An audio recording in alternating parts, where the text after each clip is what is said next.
I'm talking Oral Roberts. I'm talking St. Peter's. Well, now Princeton is going to be thrown into that conversation for years to come.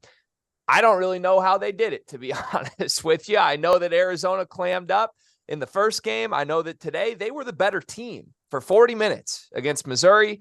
I'm not the biggest Missouri believer, but you still got to give a team from the Ivy League credit that can do what they did today. Jeff, do you buy this Princeton team at all going forward, or is this just a total fluke of a run? I mean, listen, they got to go up against Creighton or Baylor. Like, that is no easy task. Arizona had its deficiencies all year. We know that, right?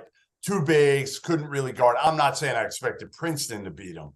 But again, Kirk Kriisa, love him to death, but you don't know what you're going to get with him. So I just wasn't completely bought into this Arizona team being able to go deep. I thought last year's team was much better because they had Koloko, who could guard multiple.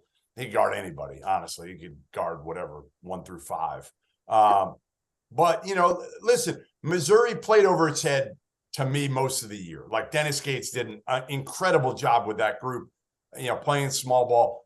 I thought the biggest thing for Princeton was that they got Arizona on the glass, and then they got Missouri on the glass today. An Ivy League team got a Pac-12 and an SEC team and beat both of their asses on the boards. And that, to me, is like ridiculous if you think about it. Absolutely ridiculous. Shows the toughness that Mitch Henderson's team has.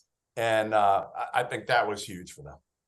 Today's episode is brought to you by Underdog Fantasy, the easiest place to play college basketball pick'em, where you can get a little extra sweat during March Madness and win real cash prizes simply by picking player stats in this weekend's games. In pick'em, all you do is predict whether a player will go higher or lower on Underdog's projected totals, whether that's points, rebounds, whatever. For example, if you're like me and you think Zach Edey is going to go nuts in this tournament, take higher on his points projection, add up to 4 more picks, and if you hit them all, you can win 20 times your money on a single game. Underdog's slick mobile app is easy enough that dummies like Jeff Goodman have even figured it out. So go to UnderdogFantasy.com or download the app and use the code FIELD, FIELD, and Underdog will match your deposit up to $100. Now is the time to get in on the madness. So remember, UnderdogFantasy.com, promo code FIELD. Yeah, Jeff, this kid, Caden Pierce, he has 7 offensive rebounds by himself. He is a beast. I hope Mitch after the season can keep him at Princeton and not him not go in the portal. Because he's that kid would be an All-American at Princeton one day. But I thought that was the story, the glass. It was one, I thought they were too comfortable. Similar to what we just said with Duke, Tennessee. Missouri went zone. When you play Princeton, like, you hear the name and you immediately, as a coach, I've coached against them a couple times. Have you?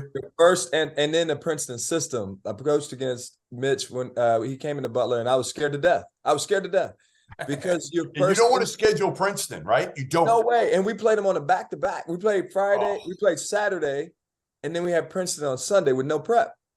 and so I'm scared to death because your first antenna, Greg, you're just thinking about getting backdoored to death. Like, just